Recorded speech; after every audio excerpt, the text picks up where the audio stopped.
Так что, Париж, не хочешь принимать наших атлетов? Прими наш гиперзвук. Быстро, надежно и очень неприятно.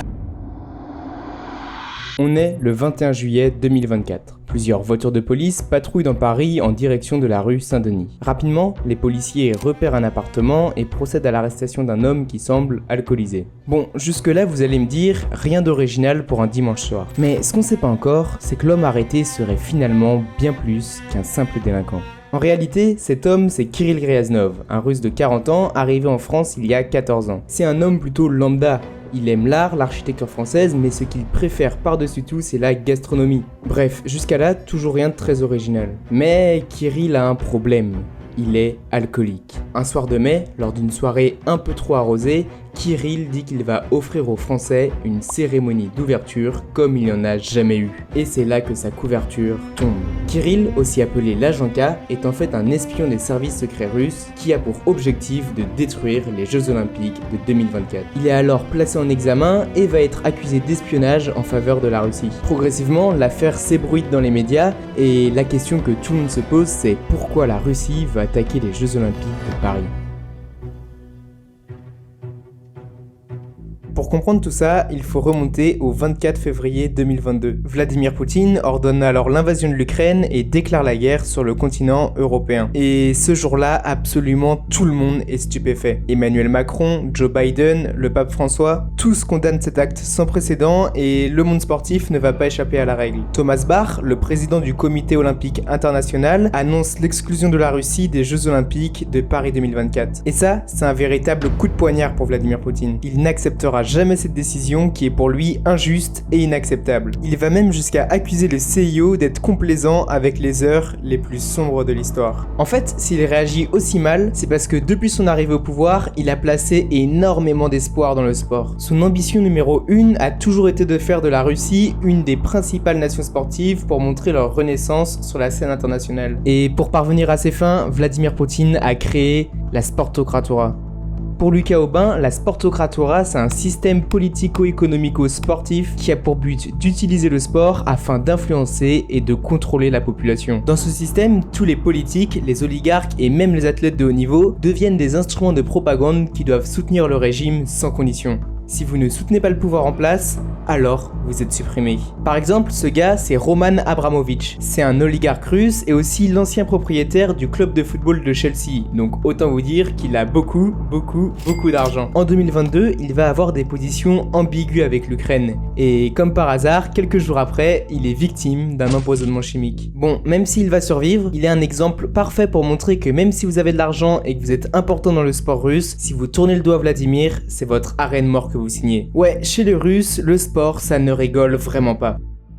Et finalement, c'est plutôt efficace comme système. Le sport russe va littéralement renaître et ça, il y a un point qui l'illustre bien, l'accueil de grands événements sportifs internationaux. En 2014, la Russie accueille les Jeux Olympiques d'hiver de Sochi. Et en 2018, ils accueillent les championnats du monde de football. Bref, pendant ces quelques semaines de compétition, tous les yeux du monde sont rivés sur un pays, la Russie. C'est l'occasion parfaite pour reconstruire l'image du pays et pour faire exploser la popularité de Vladimir Poutine. Ce genre de méga événements, c'est des véritables campagnes de communication pour montrer les valeurs de sa nation. C'est ce que le politologue Joseph Nye appelle le soft power, c'est-à-dire la capacité d'exercer le pouvoir par la séduction. Ahmad Abdullah Al-Moula, un haut placé des Émirats Arabes Unis, disait que le sport est le moyen le plus rapide de délivrer un message et d'assurer la promotion d'un pays.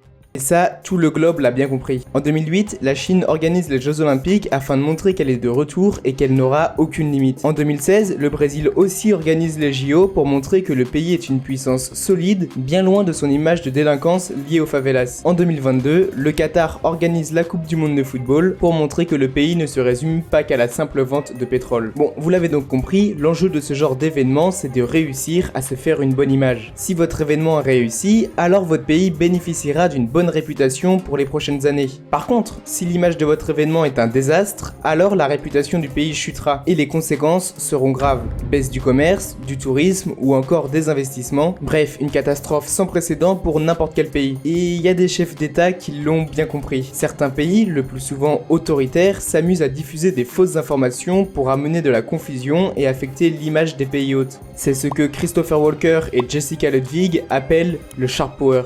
Si vous mélangez fake news et la viralité qu'engendrent les événements liés au sport, vous avez le cocktail explosif parfait pour détruire la réputation d'une nation. Maintenant, dites-vous que la Russie est sûrement le pays qui dispose des meilleurs moyens techniques et financiers pour faire de la désinformation en ligne. À ça, vous ajoutez l'humiliation de Vladimir Poutine après son exclusion des JO. Et pour compléter le tout, les JO se déroulent en France, un des pays qui a le plus soutenu l'Ukraine. Bref, tous les ingrédients sont réunis pour l'une des plus grandes campagnes de désinformation que nous n'ayons jamais connues.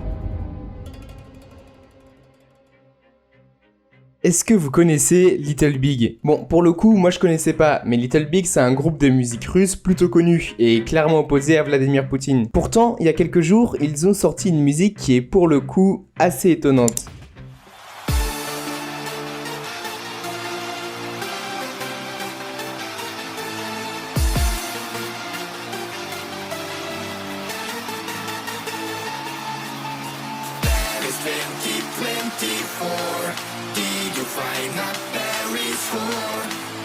Paris, 1, 2, 3. Go to cinema, make a beat. Paris 2024. Did you find a Paris whore? Paris, Paris, 1, 2, 3. Go to cinema, make a beat. I like escort, it's a kind of sport. And also drinking lot of port, it's a kind of sport. Those immigrants I want to deport. I really love this sport. Really love this sport. No difference between a woman and a man, so you can win those bitches everywhere you ever can. Everywhere you ever can. Cette vidéo, qui ridiculise totalement les JO et la France, est en fait un fake. Tout a été généré par de l'intelligence artificielle et le groupe a d'ailleurs directement indiqué qu'il n'était pas à l'origine du clip. Pourtant, la vidéo a fait un carton sur les réseaux, notamment en étant partagée par des comptes pro-russes, ce qui nous donne alors une indication sur les véritables auteurs de cette musique. Et depuis quelques jours, ce genre de manipulation se démultiplie. Pour rajouter un exemple, on a aussi eu l'affaire des lits au village olympique. Ce compte Twitter, qui semble être affilié à la Russie, nous indique que les lits des athlètes ne sont pas très solides. Maintenant, cette photo date des Jeux Olympiques de Tokyo en 2021 et n'a donc absolument rien à voir avec Paris 2024. Cette fake news, elle sert à ridiculiser la France pour montrer qu'elle n'est pas un pays sérieux pour accueillir de tels événements. Maintenant, on va pas se mentir, ça reste assez gentillet et inoffensif. Mais les Russes ne s'arrêtent pas là. Ils sont prêts à créer des fake news qui sont pour le coup, elles, troublantes. وإلى الرئيس الفرنسي ماكرون لقد دعمتم النظام الصهيوني في حربه الإجرامية ضد الشعب الفلسطيني لقد زودتم الصهاينة بالأسلحة وساعدتم في قتل إخوتنا وإخواتنا وأطفالنا لقد قمتم بدعوة الصهاينة إلى الألعاب الأولمبية سوف تدفعون ثمن ما فعلتم سوف تتدفق أنهارا من الدماء في شوارع باريس.